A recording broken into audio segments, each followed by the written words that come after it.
All right, so we woke up to the disturbing news that Russia has rolled into Ukraine from a number of different points. Let's get the latest news from Washington DC and Rostov in Russia, which of course is near the border. I'm joined by our correspondents Simon Marks and Julia Chapman. Hello to both of you. Julia, I'm going to start with you. You're at Rostov-on-Don, which is in southern Russia. It's near the border with Ukraine. What can you tell us about the latest developments? We know it's been well over 12 hours since Russia moved in not just to the east of Ukraine, but on a number of different areas. Tell us what the latest is. Well, we know that there is now intense fighting happening just outside of Kiev, where Russian troops have moved in and are trying to take control of a very strategic airfield near the capital. There are clashes now between the Russian and the Ukrainian military there directly. In the last few minutes, Ukrainian President Volodymyr Zelensky has also said that Russian forces are trying to seize the area of Chernobyl, where, of course, there was a nuclear disaster in 1986. On top of that, they have been moving in from the south as well, from Crimea, and there has been some fighting in that area as well. On top of that, there have been a number of Russian strikes, upwards of 70, against Ukrainian positions. The Russian Ministry of Defense says that they are only targeting military infrastructure. They say they aren't attacking cities and that civilians should not be afraid. But certainly that has not proven to be the case so far. We already know that there are civilian casualties in Ukraine. There was at least one residential building hit in the outskirts of Kiev. So as the fighting intensifies, many Ukrainians are packing up their homes, getting in their cars, filling them up with petrol, and trying to flee to safety. Many more remaining defiant and trying to fight as the Russians move in. Simon, I'd like to bring you in here in Washington, D.C. This has rapidly become an issue that almost every country in the world has to take a stand on, even here in South Africa. And we're part of the BRICS nations, so an economic friend of Russia. Our government has come out in the last couple of hours saying that Russia must immediately withdraw from Ukraine. Are we starting to see countries around the world now picking a side, essentially? Yeah, and I think that it's worth making the point, Sally, that this comes after months during which American President Joe Biden has insisted that liberal democracies need to come together in order, as he puts it, to win the battle for the 21st century against autocracies like Russia and China. So this really is a proxy war over that much bigger terrain that Joe Biden says is now at stake. Can liberal democracies prove that a rules-based international system can still dominate on the world stage? The president has spent the morning there at the White House talking to members of his national security team in the Situation Room.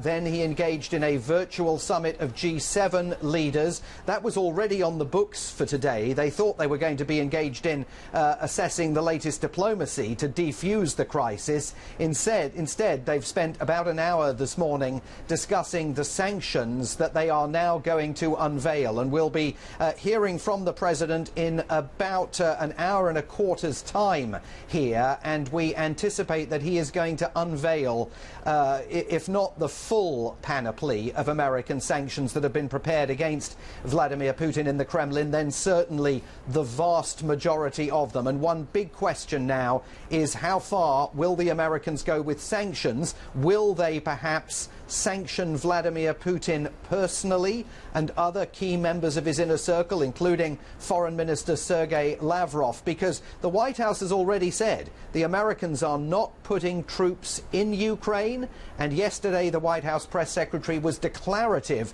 about the fact that Joe Biden will not allow himself to be drawn into a war with Russia. So having drawn those lines in the sand, there'll be an intensity of focus on sanctions and other efforts diplomatically to cut Vladimir Putin off from the rest of the international community. Simon, though, is it safe to say that no one quite expected that Putin would actually go for the whole of Ukraine? It was expected that he would move in to the east, but it looks like he's seizing or trying to seize the whole country. you say that the United States is clear. They're not going to be drawn into this. They're not putting boots on the ground. But could we see other countries prepared to do that, other global bodies perhaps? Well, I mean, NATO certainly doesn't appear to be the alliance that is planning to do that. I mean, the strategy is all about protecting NATO's eastern flank, but not putting troops into Ukraine. I mean, there's discussion out there in the ether now about whether the international community might seek to implement a no-fly zone over Ukraine to stop that Russian aerial bombardment of the country. But how do you do that? I mean, within the last couple of weeks, Russian fighter jets on one occasion came within 5 feet of an American military aircraft in the skies above Eastern Europe. I mean, there's no possible way you could enforce a no-fly zone without risking the possibility of being drawn into full-scale conflict with the Russians. So this is very, very problematic terrain now for President Joe Biden as he seeks to keep allies united, make it absolutely apparent to Vladimir Putin that Russia's aggression will not stand, and yet remains holding himself back from taking the kind of military action that under normal circumstances you would expect the United States to take. But Joe Biden's looking at the opinion polls. 26% of Americans, only 26%, say that the United States should be playing a major role in the war over Ukraine, and that absolutely is constraining his options. Julie, I'd like to come back to you in southern Russia near the border with Ukraine. You mentioned civilian movement. You also mentioned that Russia is saying we're not going to target civilians, we're just looking to knock out military installations. However, of course, we also know that Putin said earlier in February that he has no plan to invade Ukraine. So talk to me about the civilian movement. Are we seeing thousands and thousands of people trying to get out of Ukraine? Are people mostly just trying to hunker down and hope it doesn't get to a terrible situation? And if they're leaving, where are they going? It is a mix. There are, of course, across Ukraine bomb shelters that have been prepared for this exact eventuality. Many people are hiding in those this evening, fearing for their lives. Many are also fleeing the country. We don't yet have a sense of how many or where they are going. Interestingly, one dynamic that is actually coming to an end is the flow of evacuees from eastern Ukraine. We saw that start last Friday when the separatist leaders of the Donetsk and Luhansk regions in eastern Ukraine announced that they would be evacuating civilians. Upwards of 80,000 people came to Russia, women, children and the elderly. But as of today, with the Russian government moving in on the basis that they are protecting the Donbass region, according to President Vladimir Putin, the separatist leader in Donetsk has announced that the evacuations are in fact leaving. So the stem of people coming here into Rostov and many other bordering areas is actually expected to slow down. But of course, that will depend on the fierceness of the clashes that we are likely to see in the days and weeks to come. But undoubtedly, it is becoming a very perilous situation for people living in other parts of western Ukraine where fighting is intensifying by the hour. And Simon, I'd like to ask you, what reports of casualties? Are we seeing a stark difference in what Russia is saying about casualties and what's coming out in the West? And could you just tell us if there's an understanding of what Putin's next move might be? I mean, is it going to be Ukraine and stop? Is there a fear that he's going to try and move even further?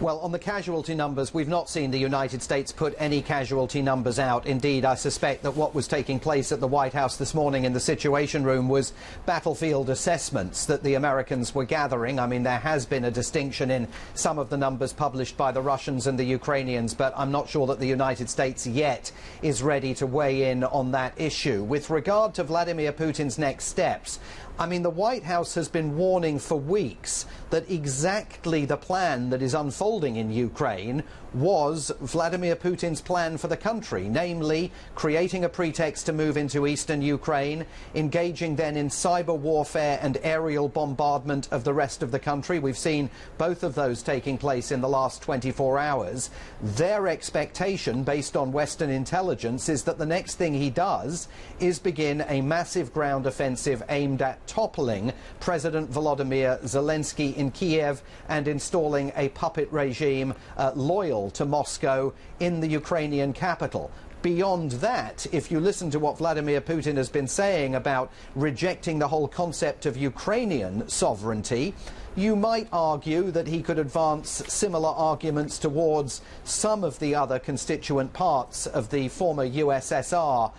But at the moment, he is going to have his hands so full militarily and diplomatically with the situation in Ukraine that whether this is, a starter for even more military action on a broader scale, I think is still very unclear.